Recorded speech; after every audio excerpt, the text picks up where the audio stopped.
At ayun na nga mga boss, at dahil nga panay ulan ilang araw na, at ngayon ay uminit-init na, tingnan nyo anong nangyari kay Dreb. Ay, tingnan mo naman mga boss, tubal lap tubal.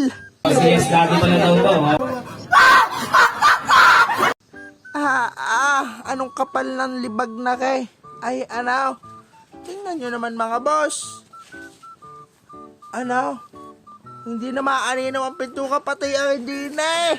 Palibasa yung tapaludo natin ay putol na ganyan. Ay ano, kaya ang inabot. Uy, bisit. Ayan mga boss. Kaya naman, punta tayo sa pa-sprayhan ng mga tigli 5 piso. Baka malinis-linisan naman ay ano.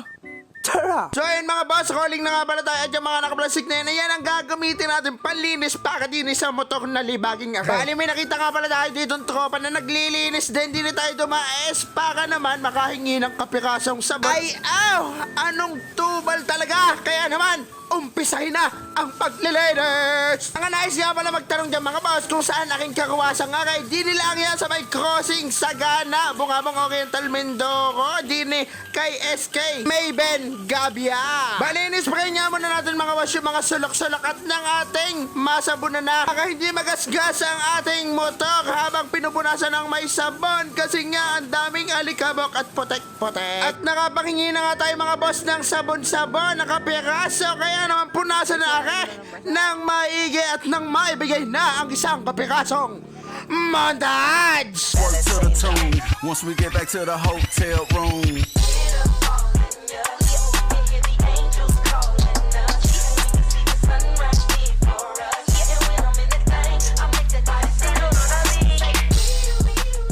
At sa wakas, luminis na ulit. Paano ka mga boss? Yun lang, love you!